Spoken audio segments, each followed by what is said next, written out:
before the beginning, before the first sunrise,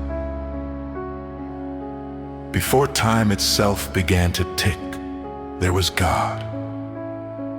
No stars burned in the heavens, no oceans rolled upon the earth, no mountains stood in silent strength.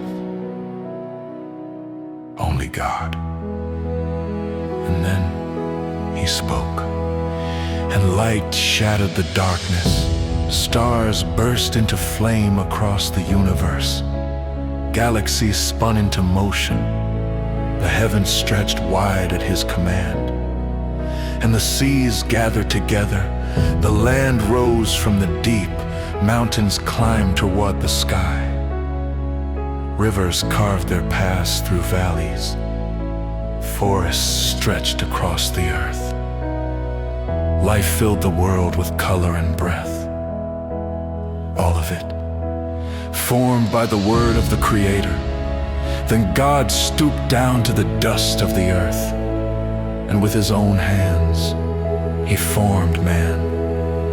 He breathed into him the breath of life, and humanity stood alive, made in the image of God. But the story did not stay perfect. Sin entered the world, and the creation that had once been beautiful was now broken. Pain entered, death followed, and mankind was separated from the God who made them. But even then, God already knew. Long before the first mountain was raised, long before the first tree reached toward heaven, God knew the cost of redemption. Because the Creator who spoke the universe into existence had already written the greatest act of love in history.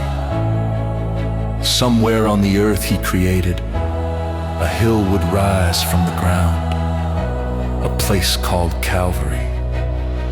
And from the forests that grew at His command, a tree would be cut.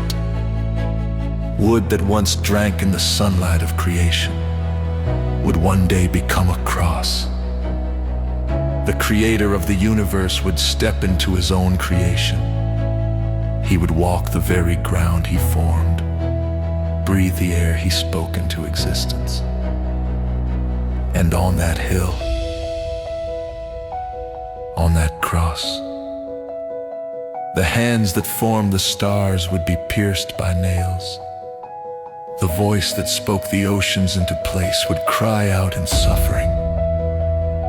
The author of life would give His life, not because He had to, but because He loved you from the first moment of creation. To the darkest hour of the cross, the story had always been about redemption. Because the God who created the universe created the hill, created the tree, and willingly